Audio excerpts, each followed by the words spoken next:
Or, voici la loi, les statuts et les règles que l'Éternel, votre Dieu, m'a ordonné de vous enseigner et que vous avez à suivre dans le pays dont vous allez prendre possession. Afin que tu révères l'Éternel, ton Dieu, en observant tous ces statuts et ces préceptes que je te transmets, toi et ton fils et ton petit-fils, tout le temps de votre vie, et afin que vos jours se prolongent.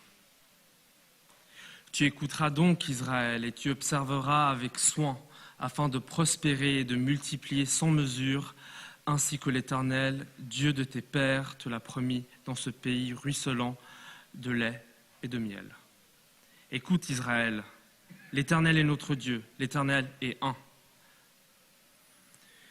Tu aimeras l'Éternel, ton Dieu, de tout ton cœur, de toute ton âme et de tout ton pouvoir. Ces devoirs que je t'impose aujourd'hui seront gravés dans ton cœur. Tu les inculqueras à tes enfants et tu les entretiendras, soit dans ta maison, soit en voyage, en te couchant et en te levant. Tu les attacheras comme symbole sur ton bras et les porteras en frontaux entre tes yeux. Tu les inscriras sur les poteaux de ta maison et sur tes portes.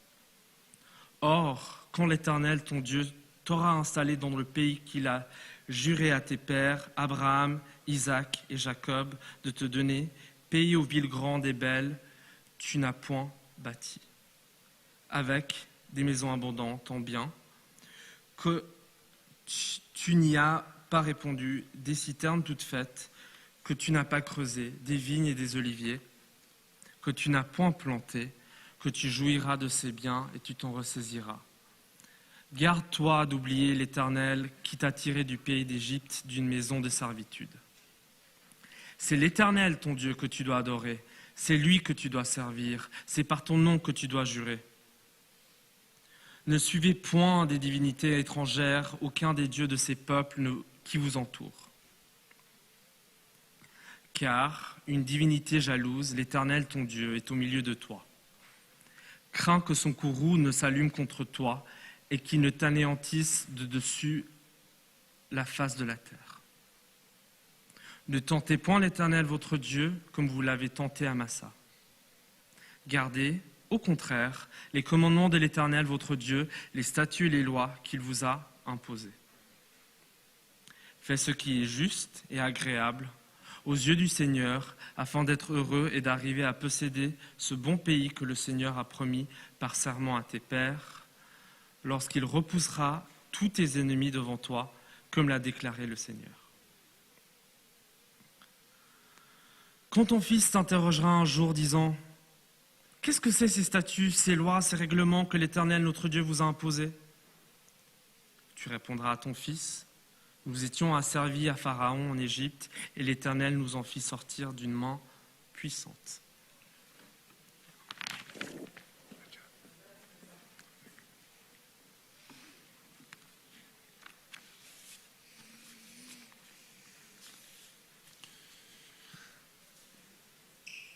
L'histoire raconte le premier Shabbat qu'un rabbin passe dans sa nouvelle congrégation.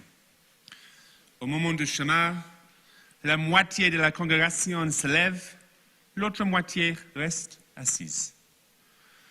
À la fin de l'office, les deux parties se précipitent vers le rabbin pour lui dire qu'elles font bien les choses. « Nous nous asseyons toujours pour le Shema », s'écrie l'un d'eux. « Non, non, nous sommes toujours debout », rétorque l'autre camp. Alors que chaque camp défend sa position, le rabbin se tourne vers l'ancien président, une source sage et fiable dans la communauté, et lui demande « Quelle est donc la coutume ?» Le président regarde les factions qui se disputent et dit « C'est la tradition. » Je suis heureux que nous ne nous disputions pas à ce sujet ici au Guil, où la tradition est claire, on se lève pour le chemin. Mais quelqu'un sait-il pourquoi nous nous levons pour le chemin?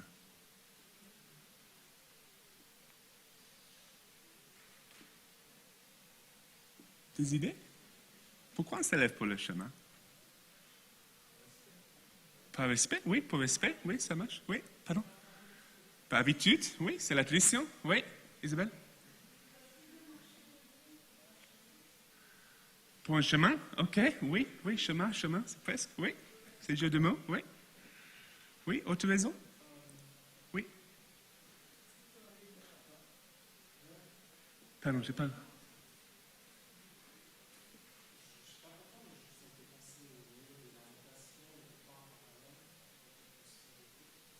Peut-être développe un peu, oui.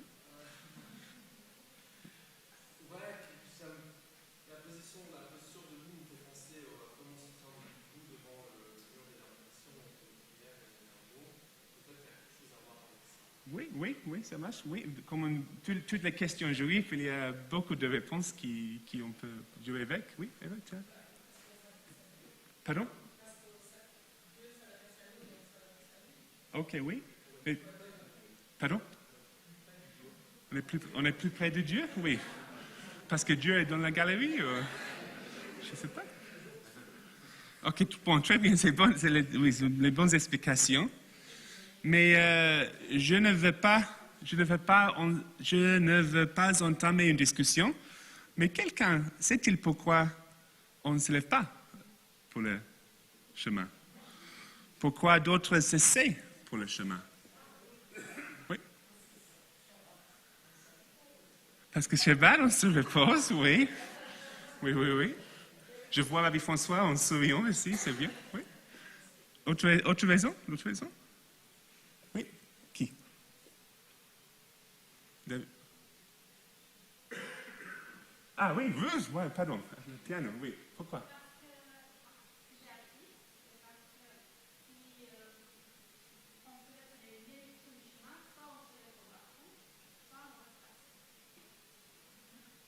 J'ai pas compris. Peut-être que c'est... Oui. Oui. Ok, donc si on est déjà debout, on reste debout pour le barafou. Mais si on est déjà assis, oui, j'ai entendu ça aussi. Oui, ça marche comme explication. Et aussi parce que c'est la Torah, le chemin vient de la Torah, en fait, et on ne se lève pas pour les mots de la Torah, c'est une autre explication. Mais bon, le chemin. S'il y avait des Jeux olympiques pour les prières, c'est possible, non? Oui. Il remporterait de nombreuses médailles d'or. Le chemin, c'est une prière importante. C'est une prière préférée par beaucoup. Et bien sûr, c'est certainement la prière la plus connue. Le tout premier mot nous dit « Shema », écoute. Ce mot est composé de 3 lettres, Shin, Mem et Ayin. Le Shin encourage le silence, Shh. Le Mem le renforce. Et le Ayin, silencieux, le réalise. Ensemble, Shh.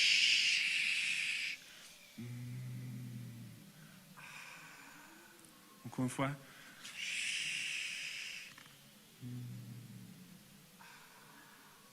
Wow, c'est le chemin en action. Excellent. Ayin signifie également l'œil, les yeux, l'œil. Et nous écoutons donc aussi avec nos yeux. Qu'est-ce que cela signifie? Une véritable écoute signifie que nous devons prêter attention à ce qui nous entoure. Nous devons en quelque sorte écouter avec nos yeux. Pour bien me concentrer? Oui. Ça marche. Oui, c'est vrai. Oui. Si je vous parle de chemin aujourd'hui, c'est parce que nous lirons ce passage de la Torah demain matin. En effet, la parashat Va'et-Hanan inclut le chemin dans le chapitre 6 de Deutéronome. Lorsque la traduction a été lue tout à l'heure, vous avez peut-être remarqué qu'il manquait une ligne. C'est parce que la Torah passe directement de Shema Yisrael Adonai Eloheinu Adonai Echad écoute Israël, Dieu est notre Dieu, Dieu est unique. A, Vahavta et Adonai Elohecha. Tu dois aimer Dieu. Ce n'est que dans la prière elle-même, le chemin, qu'une ligne supplémentaire a été ajoutée. Ensemble, Baruch, Shem, Kavod, Malchuto et Elam Vaed. Béni soit le nom de Dieu dans le royaume glorieux dure éternellement. Mais pourquoi? D'où cela vient-il? Le Midrash de Vavim Rabbah dit lorsque Moïse monta au ciel, il entendit les anges dire à Dieu Baruch Shem Kavod Malchuto et Elam Vaed. Moïse a beaucoup apprécié cette bénédiction et l'a transmise au peuple d'Israël. Et dans certaines communautés, par l'Ogil, cette phrase Baruch Shem Kavod Malchuto et Elam Vaed est prononcée à voix basse. Mais pourquoi?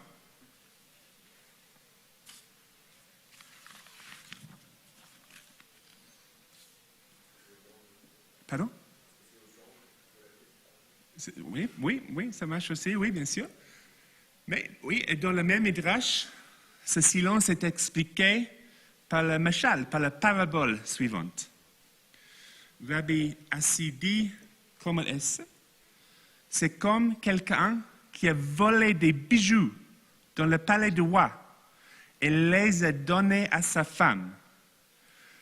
Il lui dit à sa femme, ne t'en honte pas en public, mais porte-le dans ta maison. Si vous voulez, c'est une autre médaille d'or pour le chemin. Mais celle-ci ne doit être portée qu'en privé, chez nous, et pas en public. Cependant, à Yom Kippour, lorsque nous sommes propres comme des anges, la tradition veut qu'au contraire, nous la prononcions haut et fort. Quel plaisir nos prières peuvent nous apporter lorsque nous commençons à les explorer et les explorer. Chacune d'entre elles a sa propre histoire et ses propres interprétations. C'est ainsi que notre livre de prière prend vie. Comme vous le savez, j'espère, nous lancerons la semaine prochaine un nouveau programme d'éducation des adultes au GIL, sous le titre Midrash de Genève. De nombreux cours sont proposés, langue juive, ivrite, yiddish et ladino. Un cours sur l'éco-judaïsme avec Gérard Manon. Parashat HaShavua sur le Zoom avec notre élève rabbin Stéphanie, chaque semaine. Et ce mardi, nous entamons un programme de 6 semaines consacré à l'examen de 6 prières de grandes fêtes. Et ce mardi 20 août, nous commençons par Avinu Malkeinu, une autre prière très appréciée de notre marceau. Venez nous rejoindre si vous le pouvez. En présentiel, mais aussi possible par Zoom. Les prières juives sont pleines de mystères, secrets, énigmes, et tissent des liens surprenants avec d'autres textes juifs. Alors venez et ensemble, donnons vie au livre de prière. Shabbat Shalom.